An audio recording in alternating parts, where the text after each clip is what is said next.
Ei pessoal, tudo bem? Eu sou Annali Soares e hoje eu vim aqui conversar com vocês sobre o romance Verão dos Infiéis, da escritora brasileira Diná Silveira de Queiroz, publicada pela editora Instante. Então bora comigo pro vídeo de hoje. Bem pessoal, então vamos lá conversar sobre este romance da Diná Silveira de Queiroz. Você que me acompanha já está cansado de saber que a Diná é uma das minhas escritoras prediletas da vida e este aqui é o quinto livro da autora que eu faço resenha no canal. Que delícia que é poder falar mais uma vez da obra desta grande autora. Então, para você que ainda não sabe, nunca ouviu falar, seja bem-vindo, seja bem-vinda, fique à vontade, pode ouvir aqui esta resenha, com certeza, sem saber dos outros, mas eu convido você depois a conferir também os outros livros, as outras resenhas que eu trouxe da obra riquíssima da Diná Silveira de Queiroz.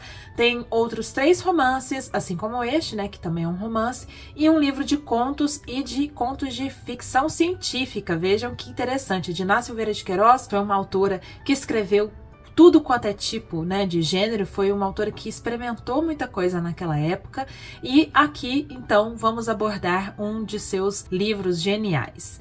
Então vamos lá falar sobre Verão dos Infiéis. Bom, Verão dos Infiéis é um romance que a Diná publicou em 1968, num período da vida dela que ela vivia na Itália. Vocês sabem que neste momento o Brasil vivia a ditadura militar brasileira, com todas as questões muito tensas, com toda a violência, com toda a censura, principalmente a artistas, assim como a Diná. A gente sabe do contexto histórico lamentável daquele momento no país. Ela traz toda essa contextualização histórica, levando em consideração as problemáticas estruturais brasileiras, sociais, políticas, econômicas, como que isso acaba atingindo toda uma população, Então, eu tô falando muito genericamente aqui nessa introdução, mas só para vocês terem uma dimensão aí, do contexto em que esta obra foi publicada. E ler, este romance aqui da década de 1960 é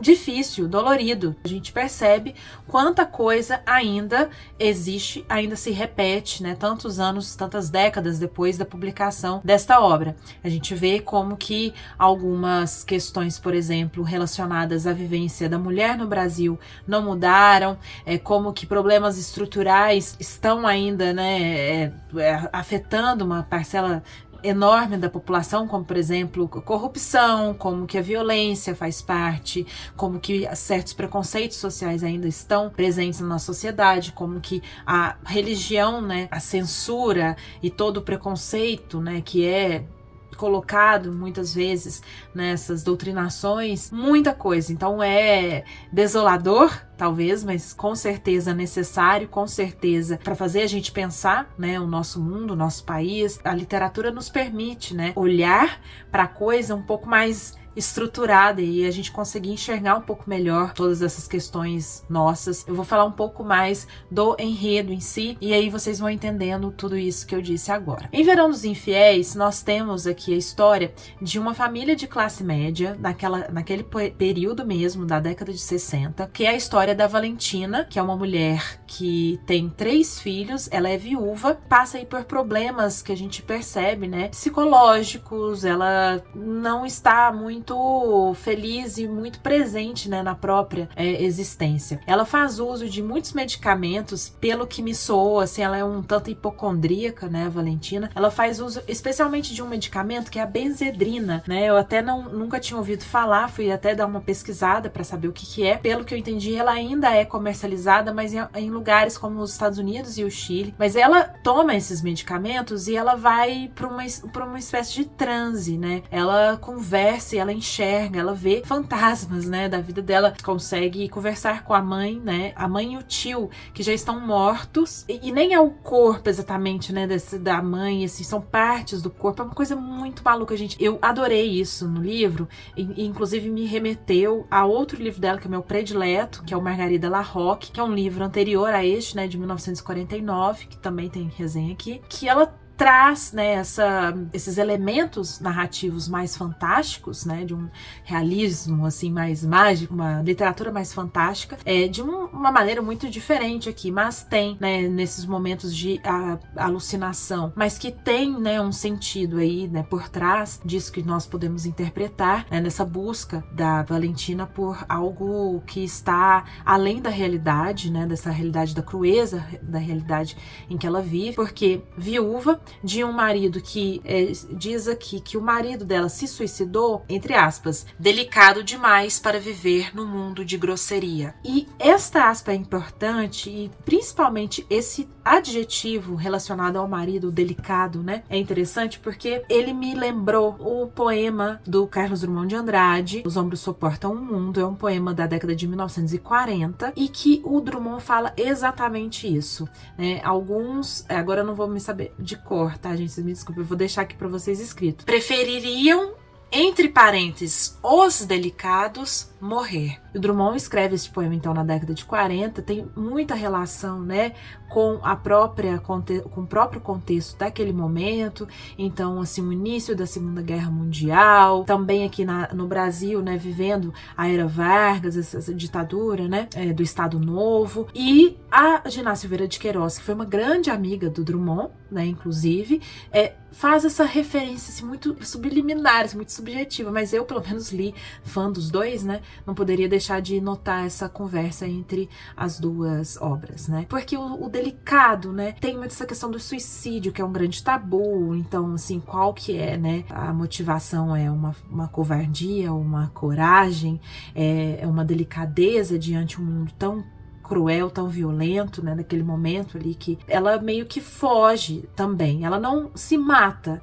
mas ela foge de uma outra forma, né, desta realidade. E a gente percebe que ela não tem uma ligação, uma comunicação muito, né, interessante com os 3 filhos dela, todos já adultos, né, que são o Geraldo, a Carminho, Carminho, né, parece que é masculino, mas é a Carminho e o Aloísio. Então nós acompanhamos a história dos 4, né, durante 3 dias, exatamente 3 dias, de maneira que a Gina Silveira de Queiroz vai costurando todas as vivências e as problemáticas relacionadas a cada um desses personagens, né, centrados ali na casa, né, saem e voltam. Eles são de classe média, eles moram em Copacabana. A gente pode notar que, embora toda essa contextualização, né, do que estava acontecendo ali no Brasil naquele momento, eu acho muito interessante que a Gina Silveira de Queiroz traz uma família exatamente um pouco descolada do próprio contexto, que é o que acontece muito, né? A gente vai conversar com as pessoas, às vezes, sei lá, que estavam vivendo ali aquele momento da ditadura, e muitas pessoas não parecem ter muitas memórias sobre isso, né? Relacionadas às questões mais tensas, né, da própria ditadura. Viveu de um modo um tanto alienado ali em relação ao que estava acontecendo de fato ali na política, as decisões políticas. Porém, obviamente, gente, a pessoa não escapa daquele contexto, daquelas decisões que são tomadas naquele momento, de todo o caldo cultural, né, que já veio de outras décadas passadas e que está sendo formadas naquele momento e que atingem, né, todas essas personagens. Então, Valentina é essa mulher muito, muito solitária, muito ferida, que não dá muita atenção ao que de fato está acontecendo, muito ligada a um passado ou às suas memórias. Ela tenta voltar, né, a todo momento ali a sua infância, a estar cercada pelo tio, pela mãe. Enquanto isso, temos o Geraldo, que é o filho mais velho, e o Geraldo é um único aqui que parece um pouco mais conectado à vivência da política, né, da época. Tem uma espécie de mentor, de guia, assim, que é um professor que o conhece desde muito criança, né? Então, ele tem essa forte ligação afetiva com este homem, tenta, de alguma maneira, reproduzir as ideias ou seguir um pouco esse professor. Mas a gente vê que, embora o Geraldo se cerque, né, de pessoas que estão ali sendo oposição àquele governo e tudo mais, né, aquele regime, de fato, assim, ele não se aprofunda, né? Eu não sinto essa firmeza do Geraldo em relação à oposição, né, a colocação assim mais firme diante este regime. Ele vai meio que só porque ele acha que é aquilo, mas ele não se acha socialista, ele não estuda, mas ao mesmo tempo parece que ele se sente devedor, né, desse professor, ele sente vergonha por não ser tão corajoso quanto ele gostaria de enfrentar, de participar dos movimentos, né, dos protestos. Então, ele está e não está ao mesmo tempo, né, envolvido. Então, ele também traz uma espécie de estereótipo daquilo que a gente tem, né, da sociedade, como as pessoas se envolvem mais ou menos naquilo, né, que são seus possíveis ideais, né? Então, o Geraldo, né, nesses dias a gente vê ele muito em dúvida se vai ou não participar de um protesto, esse olhar para esse professor que vai preso. Então, tem a questão aqui da repressão policial, né, aos protestos, não só naquele momento, né, gente? Então, por isso que eu falo, a gente lê esse livro, a gente sabe o contexto de lá, mas a gente sabe que continua. Bom, a outra personagem é a Carminho, né, que é a filha da família, virgem ainda e está muito afetada, claro, né, como todas nós, pela misoginia, pelo machismo, né, pela sociedade muito patriarcal. Ela está envolvida com um cara muito mais velho, assim, ele é jornalista e ele é alcoólatra. É bem maluco, assim, incômodo, sabe, essa convivência dos dois. A gente vê que é uma relação, assim, muito de um lado só, de certa maneira, né, da parte dela, né, de estar ali acompanhando esse homem, e ela se imagina no futuro, e fica, assim, se questionando, né, por que ela tá com ele, por que ela não deixa aquele homem, que ele não tá nem aí pra ela, mas tem toda uma questão, assim, né, de se colocar no mundo como mulher, dos preconceitos também, né, que sofre, de como que ela é vista, assim, subestimada mesmo por este homem, por outros, né. Depois ela acaba encontrando um outro amigo, né, do irmão dela, do Geraldo, um cara mais velho também, que a leva pro apartamento, uma coisa assim, sabe, gente, é bem caótico, sabe, o livro, assim.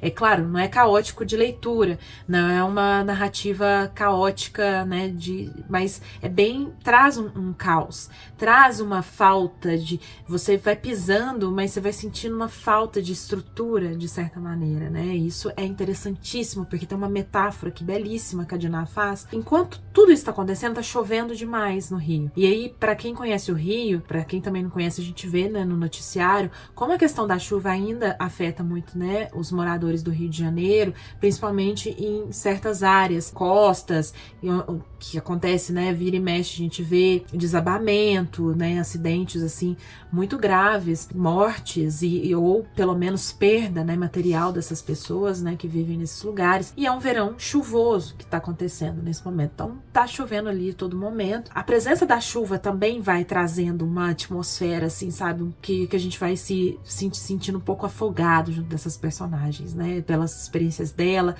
pelo que a gente sabe que tá acontecendo, e às vezes não é dito, também isso é interessante nessa leitura, porque é isso, porque Diná retrata uma família que, sabe, que parece um pouco tão presa nas próprias problemáticas, que parece um tanto desconectada do que tá ali por trás disso, mas que ao mesmo tempo são como fantoches, assim, estão sendo, sim, afetadas por isso e sofrem consequências, né, desde coisas pequenas até coisas maiores. Bom, por fim, só para vocês terem, né, um pouquinho do contexto de cada personagem, o Aloísio é o mais religioso da família, né, a família na verdade não é muito religiosa, inclusive a Valentina até estranha um pouco essa questão da religiosidade do Aloísio. Ele é muito católico, muito catolicíssimo, e ele se envolve com uma menina, né, uma mulher, uma jovem, de outra religião, assim, pelo que eu entendo, uma religião, sei lá, né, o pentecostal, uma sei lá, evangélica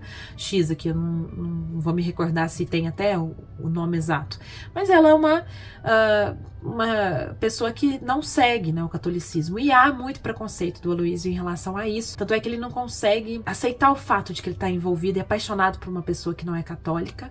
E por outro lado, ela também, né, tem problemas com a relação, por exemplo, do Aloysio com a ideia de Nossa Senhora, sabe? Com a ideia da Virgem. E aí eles têm esse namoro que todo mundo fica assim duvidando que vai dar certo. Por isso que eu falei do solo, gente.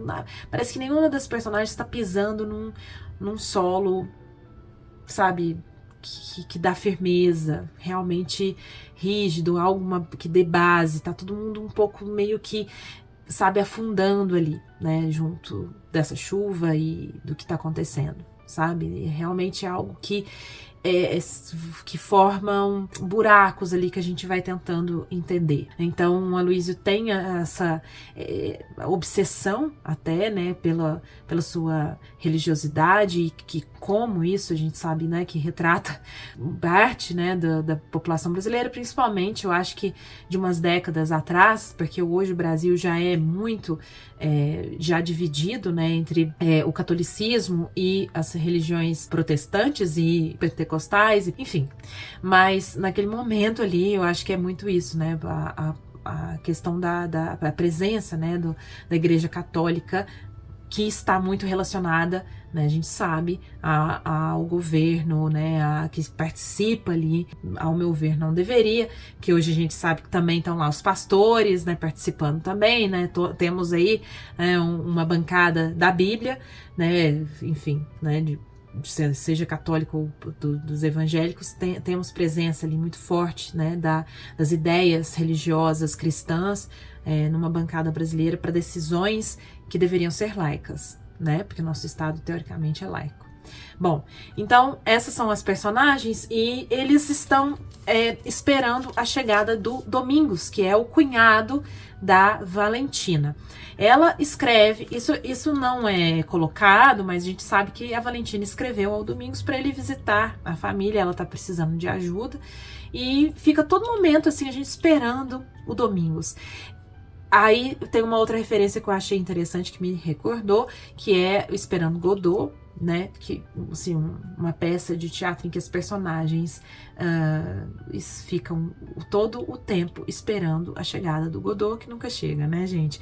E o Domingos, ele, então, é como se fosse uma espécie de fortaleza que vai trazer certo equilíbrio à família, que vai trazer esse chão que falta, né, à família. E aí eu vou entrar um pouco no final, já para fechar aqui a resenha. Se você não quiser saber exatamente o que acontece, eu me despeço aqui de você e peço, por favor, para você, antes de sair, deixar aquele joinha e, quem sabe, compartilhe, né, esse vídeo com outras pessoas, ajude aí o canal a chegar a outras pessoas, né, que são interessadas em literatura brasileira, por exemplo. Aqui tem tanta coisa, né, mas agora vamos tratar do final. Gente, no final deste livro acontece algo muito tenso. O livro vem num crescendo, assim, de tensão, porque ela vai e volta numa personagem e na outra, a gente vai costurando nessas histórias, né, desses dias, o que vai acontecendo. No final, essa chuva que não para, né, na cidade, ela acaba acometendo um deslizamento que atinge a casa da família. No momento que a casa é destruída, né, derrubada, que acontece toda essa tragédia horrorosa, apenas a Valentina estava em casa com a irmã dela. Ela é uma irmã que ela brigou em algum momento e elas se reconciliam ali. A irmã é levada lá porque a Valentina descobre estar com um câncer, assim, pelo que a gente tem de terminal. E uma amiga da Valentina chama a irmã dela para elas terem essa conversa, e elas ficam ali, né, relembrando o passado. Tem um momento de muita leveza ali, que é como um respiro para Valentina e pra gente que tá lendo a história dela. Mas aí as duas vão dormir e neste momento em que elas estão lá na cama já, a casa é atingida e, bom, né, as duas morrem. É muito duro, né, toda essa cena, e depois os filhos vão lá e veem que a casa tá destruída e tal e tudo mais. E tem essa destruição, né, da casa. essa perda da mãe. E aí eu acho que é uma grande metáfora, não só realmente como algo literal do que realmente acomete, né, o Rio de Janeiro ainda hoje, e a gente vê se repetir isso verão a verão, enfim. Mas também tem a metáfora, né, da queda, assim, da casa, da falta, né, de estrutura dessa família, numa falta de possibilidade de se manter, né, daquela maneira, e a falta desse chão, e que naquele momento, né, o Brasil vivia do desamparo completo, né? A gente vê o desamparo ser retratado aqui, né? E o desamparo é um sentimento assim, importante, né, na psicologia, assim, Freud falou sobre isso e tal, que uma população desamparada, né, e somos essa família, essa população, esses brasileiros. Eu acho que coisas no passado aconteceram, mas nós ainda colhemos o que aconteceu, né, na história, no passado. A gente tá vendo, né, gente, o Brasil de 2023, o tipo de pensamento, o tipo de ideologia, o tipo de pedidos que parte da população faz para que as coisas aconteçam. Eu assisti esses dias para trás o filme Amsterdã. Tem uma frase ali que é bem comum de ser falada, mas que é bom sempre a gente lembrar de que a história se repete. Se repete porque muita gente não sabe história, a gente não estuda, a gente não sabe relacionar, e de fato ela vai se repetindo. Ali no filme, tem muito da questão da guerra, mas tem outras questões também temáticas que são tratadas, né, dessa violência estrutural. E a violência estrutural a gente pode trazer para o Brasil. O que acontece? Muito do discurso que tem no filme Amsterdã, né, dos pedidos de golpe e tudo mais, né, dos movimentos antidemocráticos e de extrema direita que estava comentando naquele, né, momento na Europa e também nos Estados Unidos, Brasil, tudo lá, né, do nazismo e tudo mais. A gente vê isso voltar, e tem coisa que volta porque não foi embora de fato, né? Não morreu aquilo, as coisas continuam acontecendo, né? Na política, na sociedade. Então, essa casa onde que a gente vive, né? Ela tá a todo momento ameaçada, esse desabamento, ser atingido, né, a gente pode ser atingido a qualquer momento, né, o que a gente às vezes chama tragédia é só descuido. O que a gente às vezes chama tragédia não é tragédia, é uma decisão, é a decisão para atingir as pessoas, ou porque não tem importância, de fato, né? Enfim, é isso, gente. Pode ser muito dura, né, essa reflexão final, a leitura, mas eu acho que a gente precisa pensar, né, na nossa realidade, nossa história. E que bom ter uma literatura tão maravilhosa e rica como essa daqui, para poder trazer isso, né, pra gente de forma um pouco mais degustativa, né, que é a ficção. E é isso. Espero que vocês tenham gostado da resenha, se instigado a ler, eu espero que sim, porque ela é incrível. Eu agradeço muito pela Editora Instante, por esse trabalho que eles fazem de resgate da obra da Dina Silveira de Queiroz. Que bom poder, assim, ler essa obra incrível, esse romance maravilhoso. Espero que vocês tenham gostado, peço para vocês aquele joinha, para vocês que ficaram até o final, muito obrigada. Eu vejo vocês no próximo vídeo, até mais!